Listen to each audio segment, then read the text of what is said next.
started. All right, we'll in this regular council meeting of Tuesday, July 5th, 2022. Pledge allegiance to the flag of the United States of America, to the republic for which it stands, one nation, under God, indivisible, with liberty and justice for all.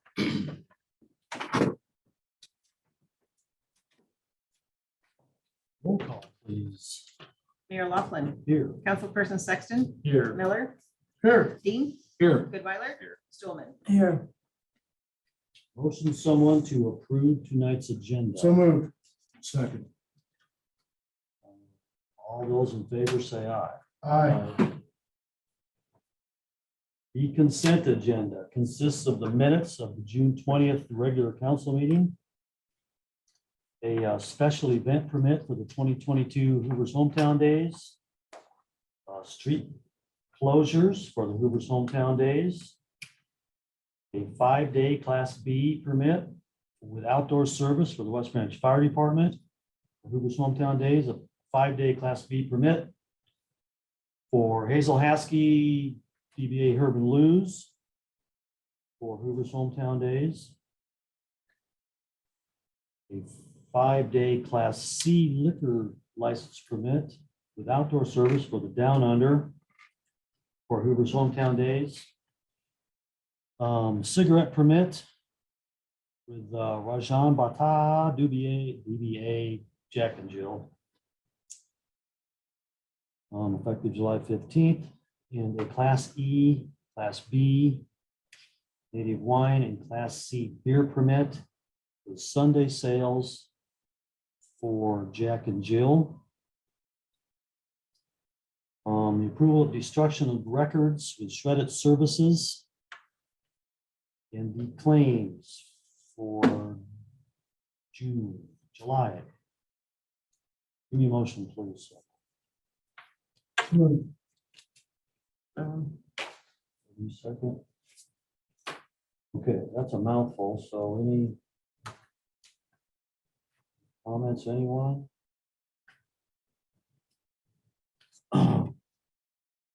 Thank you, Melissa, for doing the street closures and special event permit.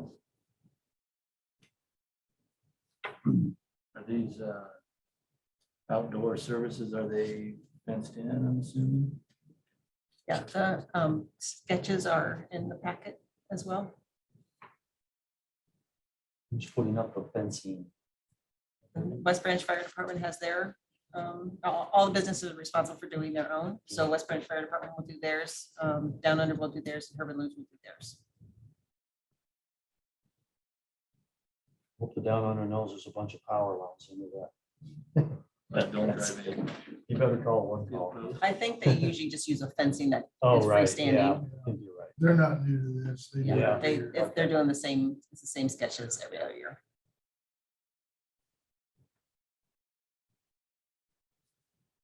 I have nothing else to add. Melissa, any changes on the route? Or is it the same as always? Are you talking about the street closures? The parade. Yep. Okay, Leslie, let's go ahead and vote. Consent agenda. Councilperson Miller, Yes. Stulman, Yes. Sexton, Yes. Dean, Yes. Goodweiler. Okay, presentations, communication open forum. Now's your time to talk to us. If you want to speak to us, we can listen, but we can't act. You'll speak on later on if you want. Hearing none, we're going to move on. Public hearing, consent agenda, third reading of ordinance 794. Amending chapter 69 parking resolution regulations. This is Cedar Johnson Road. Motion, please. So move. Second. Change anything last time? Nope. No public comments either. Anybody, anything else? So I hear none. Let's vote. Leslie? Councilperson Dean, Yes. Sexton, Yes. Miller, Yes. Stulman, Yes. Goodweiler. Yes. Third reading of ordinance 795, establishing a tree commission for the city of West Branch. Chapter 28, tree commission. Motion. Second.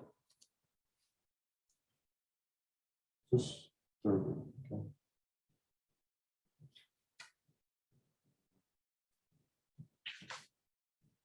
Do we have 5 people willing to? We have It's gotta be 3 and four. we'll have to try and do gender balance, but I was waiting upon the third reading to start advertising, so, or recruiting. That's fine. Did Kevin ever verify that number 5, establish the ability to charge for tree service?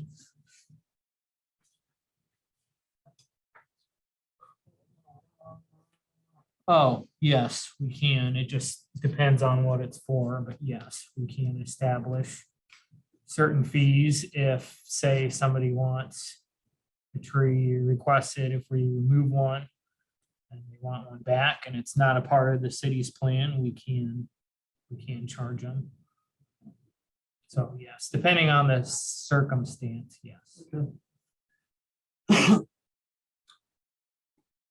All right, let's go ahead and vote, Leslie. Councilperson Miller, Yes. Sexton, Yes. Goodweiler, Yes. Dean, Yes. Stulman. First reading of ordinance 796, amending chapter 55, animal protection and control. Motion. So moved. Okay, this pertains to dog bites and other things.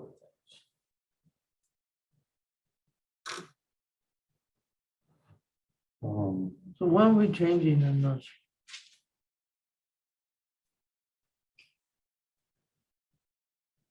Definitions, are those changes? Yeah.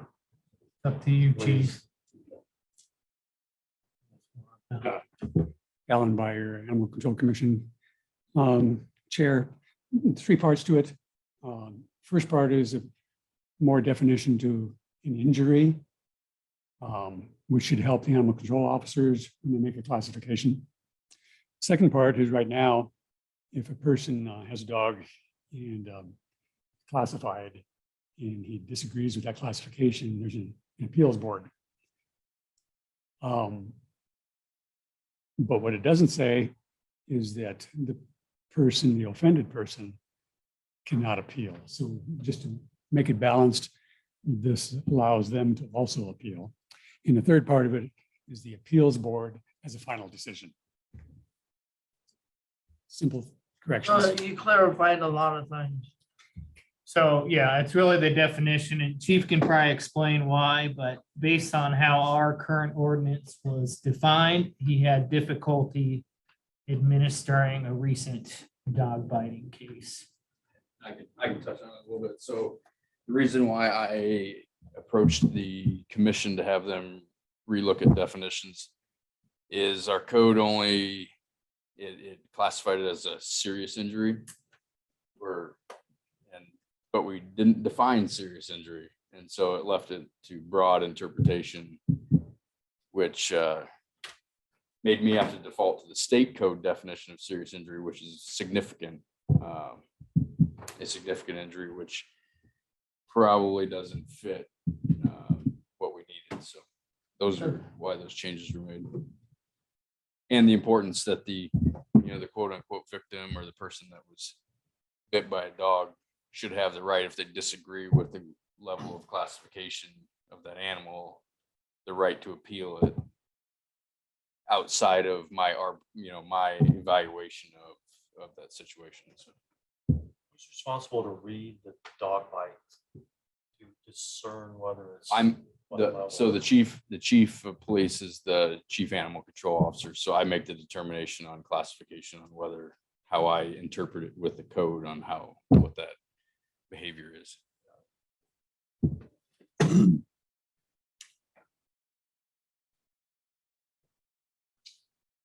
Okay. Anything else? Basil? Councilperson Miller, Yes. Goodweiler? Yes. Stulman? Yes. Dean? Yes. Sexton? Yes. Okay, resolution 22-69, authorizing the chief of police to enter into an agreement with Lexipol LLC for private police policy management and training. Motion, please. I think that's it. All right, chief. So, An explanation. Go. yeah, in the packet, you should have kind of got their Cliff Notes version of what services they provide. The benefit of that is, so the last time we actually had a legal review of our policy was in 2016, which is too far. And we spent $5,000 to have that done. And so this is one of those things that should be done annually. I think we're not doing this city a service by not having these reviewed more frequently. It just puts us at a huge liability of something happening where we may be operating at our current policy, but that policy may be out of touch. So what this does is this contracts this company. They have their own attorneys on staff. That is all they do is review federal, state case law to make sure all the policies are legal, make sure they fit industry best practices, which, I mean, you can't ask for a better solution than that. And then it takes it somewhat off of me that I don't miss something, miss a major update that we should have had in place. When they do that, what they'll do is this is an ongoing, so it's not just once a year they review the manual, it's ongoing. So if a court case comes out that completely changes how we need to operate, they will formulate an update to that policy. They'll push it out to me for my review. Then I'll say, yep, give it a green light, looks good. Then it gets pushed to my folks. Since our code is written that the council determines policy, what we'll do going forward once. And so I should say that this is going to scrap completely our existing policy manual and put a new one in place. And they provide the content, which is nice. So we're already going to get a legally tested document. So with that, you'll have a one-time approval of a major document coming up, and where it'll be substantial. And because our policy just lacks significantly in some big areas that need to be addressed. But outside of that, then those updates will show up to the officers in a red, so they can review the old policy and the new update version side by side, so they can see what the changes are. And then we'll do that with just in a consent agenda. Here's what these changes are, and let you guys bless the update, and then we'll put it in place.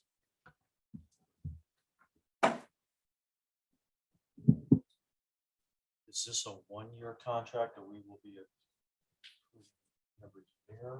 Yeah, that's correct. And since this was something that we did not anticipate, or I did not anticipate last year when we were starting this planning process, that's why we're here tonight, is to ask.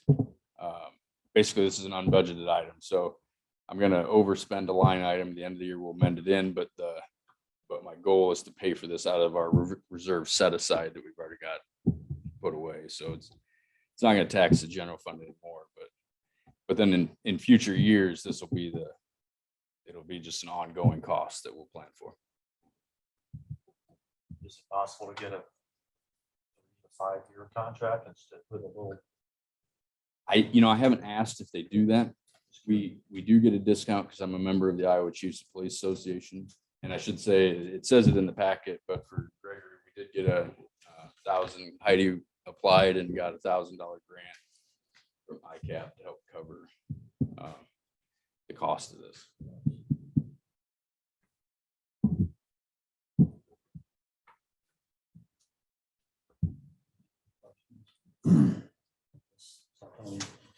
Good idea. Any comments? Anyone else? Go ahead. Councilperson Miller, Yes. Goodweiler, Yes. Stulman, Yes. Sexton, Yes. Dean. Yes. All right, liability insurance, resolution 22-70. Approving a liability insurance proposal with ICAP. So move. Second.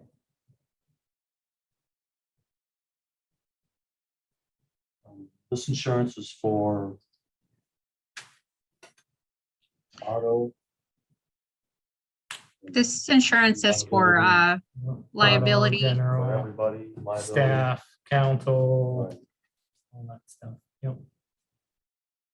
Workers' comp.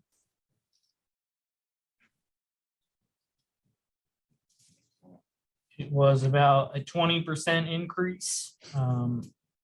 Unfortunately, that's what you're getting everywhere from ICAP. And we're not in the position of getting multiple quotes this year. Obviously, every couple of years we want to do that, but it takes 3 months in admin time. And we're just not ready to take that undertaking.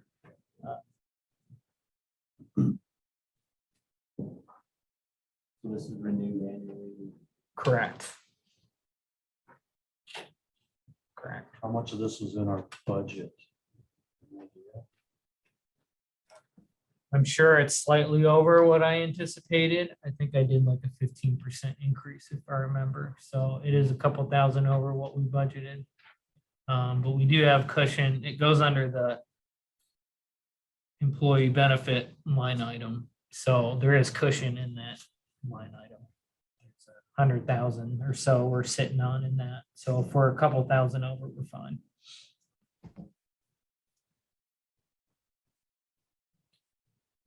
Anybody else? Go ahead, Leslie. Councilperson Dean, Yes. Goodweiler, Yes. Stulman, Yes. Miller, Yes. Sexton. Resolution 22-71, approving the workers' compensation proposal with the Iowa Municipal Workers' Compensation Association. Motion, please. So move. Second, anyone? Second.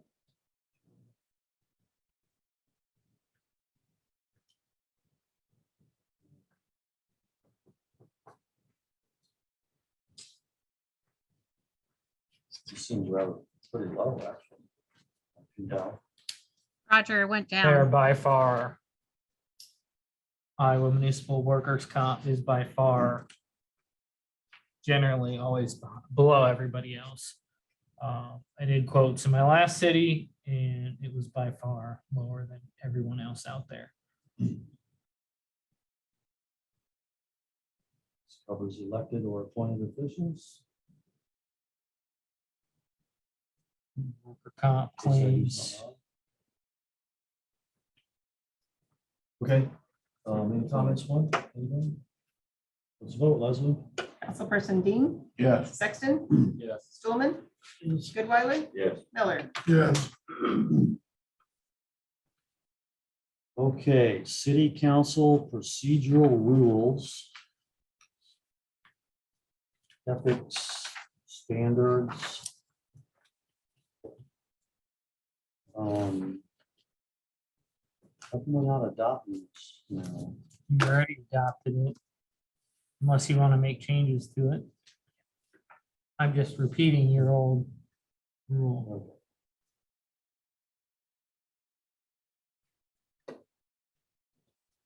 Okay. Most of it. We've done it after a while. It does. So each year, Yeah, good reminder. Yeah. I think we're a pretty civil group. I like the way we operate. We get along pretty well, so. I don't think he ever did. Yeah. It was the previous administrator, Muckler, that would do it every year. I And so did. this is I the did. same things that were adopted and no issues with this current council, but as I can tell everyone, I can tell you all my horror stories on a not recorded meeting if you want me to. But we're seeing these issues, just as political polarization in general is increasing. We're seeing it happen at the local level where community not far away that had a really good administrator. As soon as they had a group wanting the mayor to make a proclamation on equity and equality, it divided that council from Republican to Democrat, and they never got along since. So we're seeing small issues like that everywhere where we have dysfunctional councils. It's growing in Iowa. You can tell it's going on at the state because they go past their May time. The state typically convenes in May. Now it's going into June and July. It's hitting local governments. Luckily, we're not here, but there could be a time and place where this code of conduct will be important. And Iowa League of Cities actually uses your guys' code of ethics as a template for other communities that are having issues. The other problem is when you're having an issue, that's when nobody wants to pass anything. So that's kind of the purpose of reestablishing these ethics, because once there's an issue, nobody wants to pass anything. This got political, I'd be out. I wouldn't know what to do with that. I'm glad. And that's the issue that you run into is your non-political council members get sick and tired of it, and they leave, and then who replaces them is somebody who's hyper partisan. So. Okay, thanks for putting this in front of us. Much appreciated.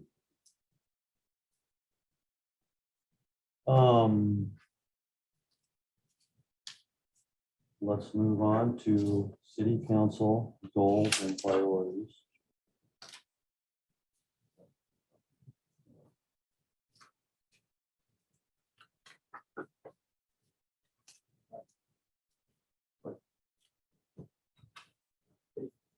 Last page. So just a reminder of what you guys passed in January. I just want to do a recap since we're entering a new fiscal year, starting now.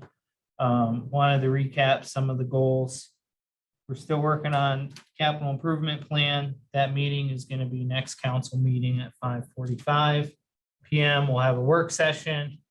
I sent a bunch of questions to Dave and Kevin Olson and Maggie, and we're going to meet this week. So we have a game plan for your work session. We passed reserve requirements. There's a little bit of stalling in the wastewater lagoon project, but I think in the next month or two, they should start construction. They've submitted building permits and electrical permits for us to review, but there's a delay in that because of staff turnover from that company. So nothing that any one of us did, just the natural, people are switching jobs. Unfortunately, that's slowing down not only cities, but companies as well. How long do we give them? I mean, last month, we heard that was the issue, and now here we are another month. I mean, do we have anything we can do with that? I mean, they keep telling us this is their issue. We're gonna be into the winter and they won't even start it yet.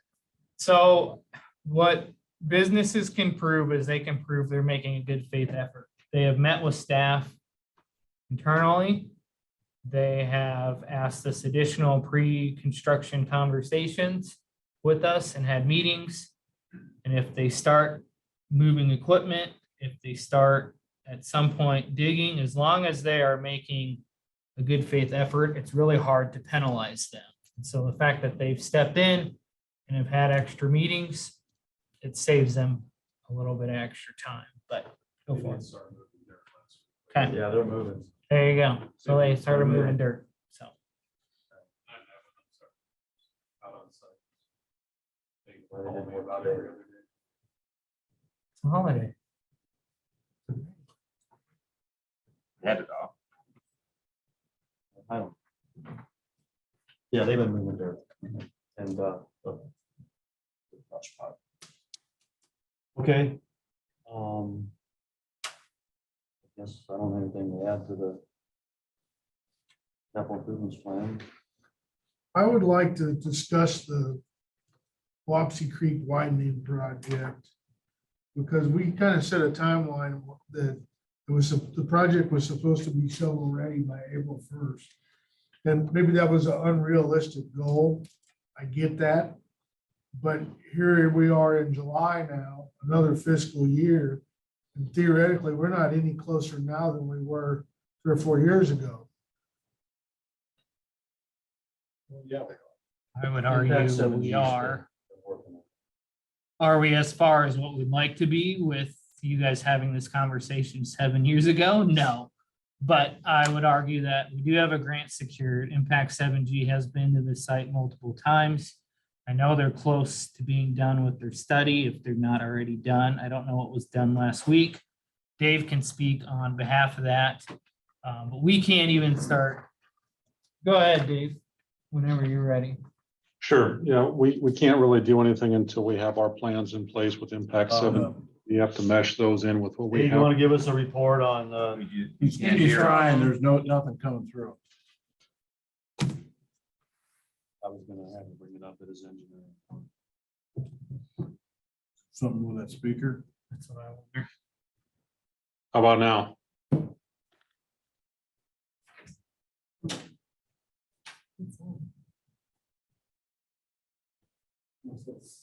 Can you hear me? There you go. Is that better? Turn it up. No, I wouldn't do it that much. last year Try again, Dave. Can you hear me now?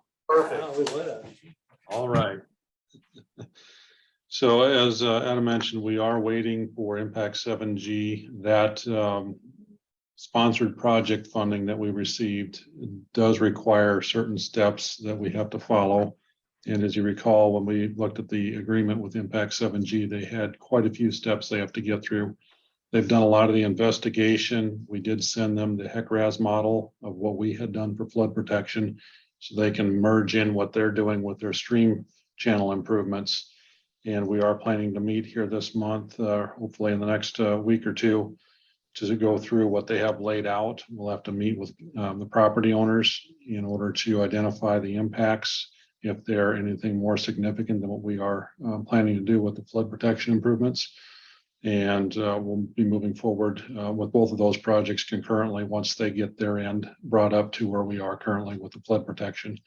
We do have a meeting this week with Gaskills, tomorrow, in fact, as a follow-up to a meeting we had last week to discuss some of the CRP impacts and a few other questions that they had after we had gone through that initial meeting. So we're still moving that end and have a few other things that we need to follow up with after we get done with that meeting, just based on questions that had come up. And I think, Adam, you went out with Matt and took a look at some of their concerns that they had with respect to the old wastewater plant site. So we're working through these items, but we are making progress. We really can't go any faster than the sponsored project part, though. Thank you, Dave.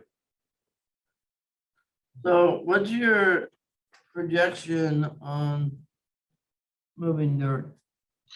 We are planning to bid the work this fall and potentially be up working this winter on moving dirt and have the majority of the earthwork done by spring is the hope. Thank you. Seems a little very aggressive. Not really. Don't slow them down. Well, no, I know where you guys are coming from, and I talk with them every week, Kevin and Dave, in terms of progress. Yeah, and I'll fill you in more on some of the land negotiation discussions too, so. What can hold us back? Say that again. What could delay it even more? If we don't get a land agreement. Compensation. Construction, if labor, if no one bids, or if it's not a high priority project and labor shortage could delay us, weather could delay us. But yes, land negotiations are difficult. We did do the required assessment on that property, on the one that we know it's gonna go through. And then we had an appraisal company double check that appraiser as required. A couple things that those property owners have brought up is there is a bridge on that property that they feel is not worth $0. So they want some sort of compensation for that bridge. When was the last time anything went over that bridge? That was gonna be my. That question. is hard to prove in court. This is- We can get a bridge inspector in there and they inspect it and condemn it. What we likely would do, and again, Dave is gonna discuss with them this week, what we likely to do is we likely will remove it and they can get money for the scrap metal or whatever it's worth.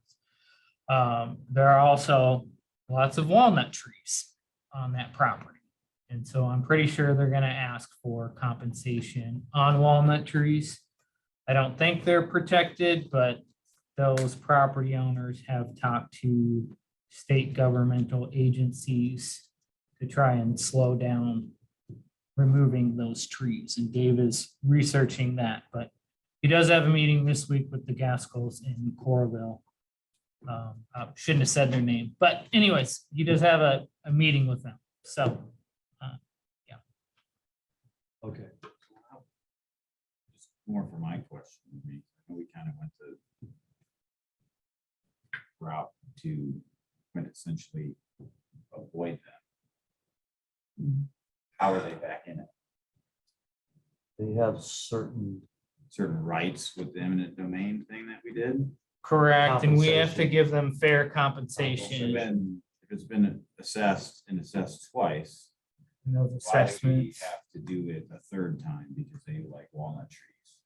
by state law, one, when you do eminent domain, but then two, those assessments or appraisals did not include the bridge, did not include the types of trees. And yes, according to Kevin, we do have to compensate people for trees. So the bridge wasn't just part of the assessment, or they just It was assessed not. the fact that it wasn't worth anything and didn't bother? to put probably it in couldn't there? see it. It was not, Just but wasn't it? if we just offer them the 15,000 or whatever the assessment came in, and they were to challenge it, we would lose. We have to compensate them more than that 15,000. So that's where we're at. Were these walnut trees planted by them for a reason? Big weeds. It doesn't matter. It's no different than if there's Or is it they're natural, Getting federal money for it, as a tree farm. so then maybe that's where it'll matter if they're getting federal or state funds for it. Otherwise, they're just. Sure, they're suckers. I think. But that's- whether they're weeds or whether they're naturally planted, that wouldn't matter. We still would have to compensate them, but yeah, a federal program could say protect walnut trees, but I couldn't find anything in my quick research I did today on walnut trees. But All right. I know thank you. Dave is working with state staff on that, if that is, if they're protected in this case. Pull out a lot of walnut trees.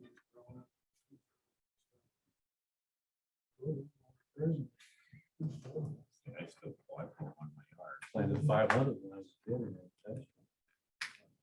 I don't know where those come from. What Little they bit of call it, dirt. in that Oh, thing. no, there's so Land, those How would they have gotten there? We watched them grow for 4 Maples. years. How would they have gotten there? Though? But if there's any up that creek and they, you know, they, well, let's get in the creek and run down there. The whirlies.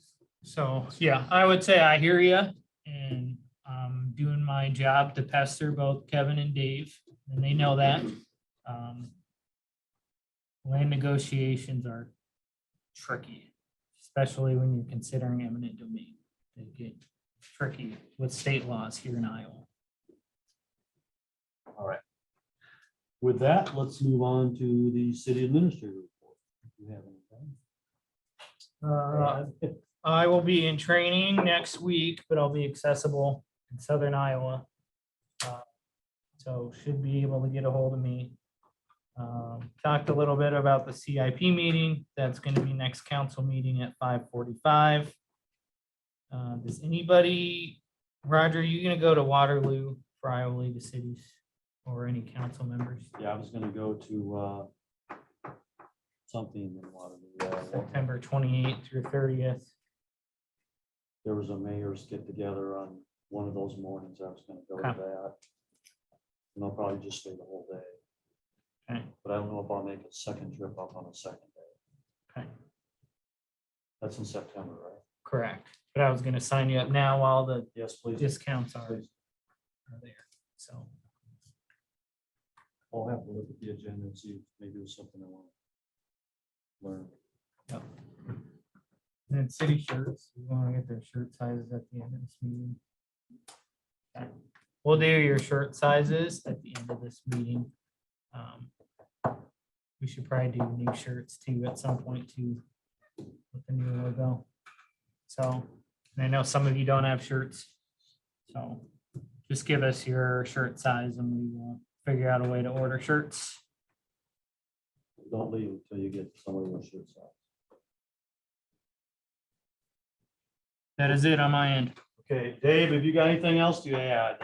Roundabout? Yes, on the roundabout, we did meet with CUNY and KLM and discussed the utilities and the impacts to that property in Meadows Part 3. We are working to try to get a meeting set up with the utility companies, Liberty Communications and Alliant, to discuss that a little more as they're looking to relocate the gas line. Alliant is. And I've had some conversation with Liberty about relocation of the fiber lines in that area. So if we don't get that done this week, it'll be next week when we have that meeting and try to get that coordinated with what's going to happen with that property in that northeast corner so that it doesn't have conflicts with their proposed grading. We've also reviewed the most recent check plans that were sent in and provided some comment back to Johnson County. They are working on their end to try to get some of the property ownership issues worked out as well. So hopefully we'll have things pretty close by the end of this month and be ready for 90% plans. On Meadows Part 5, they submitted construction drawings to me today that are revised to include the stormwater detention basin details. So I'll look that over this week and get comments back to them. We have given them authorization to begin earthwork. Barnhart's looking to get out there and get started on that. So the plans were close enough between the preliminary plat and the construction drawings that were submitted earlier that the minor changes they have incorporated into this most recent set shouldn't impact the mass grading. So they should be moving dirt out there shortly. And then I think the other two items we've already discussed with the wastewater plant, they've begun earthwork and the creek widening project. So, Mike, back to the roundabout. Are we negotiating with the KLM property on in the school on getting land for the roundabout? yes, so we've been looking at the impacts to the school property, and that's largely due to the future trail and the storm sewer at the roundabout. So once we have that finalized, which we're pretty close with this most recent set of plans, we'll have a better idea to the impacts on that side of the property. On the north side, we have a pretty good idea what's going to happen there, which is why we had that meeting sooner. But we do need to coordinate with the school and get a meeting set up with them as well. All right, thank you, Dave. No attorney, city staff, anybody? Just really quick, wanted to give a little update on the visioning committee that we've been meeting with, Trees for Everyone. We're going to do a design charrette during Hoover's Hometown Days for the public to come in and comment to see what projects they like, what they'd like to see change, things like that. More details will be coming out. If anybody wants to see the areas that the community targeted is needing most improvement, just let me know and we can do a tour. We could drive around. I can get you guys the designs that they came up with. Thursday. No, it was gonna originally be this Thursday and then we worked it out so they could do it during Hoover's Hometown Oh, Days. that's the charrette. Yep. Okay. We thought we'd get the most community involvement. It'll be in town hall, so people can just stop by and give their Very good. feedback and stop back later. So Chief, how's police search doing, officer search? So our application process closed. We ended up with 6 applicants, none of which are certified officers. One of them pulled out today. They had a conflict with the rest of the process. They were going to be unable to attend a couple of the dates. So, but as of right now, we've got 5. We've got testing set up, scheduled, so we're moving forward. Anything you want, Matt, with your short staff? Short staff.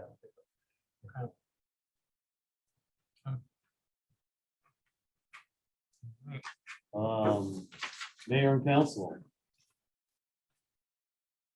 don't think of anything I have to say. Anybody? Motion to adjourn? So moved. All those in favor say aye. Aye.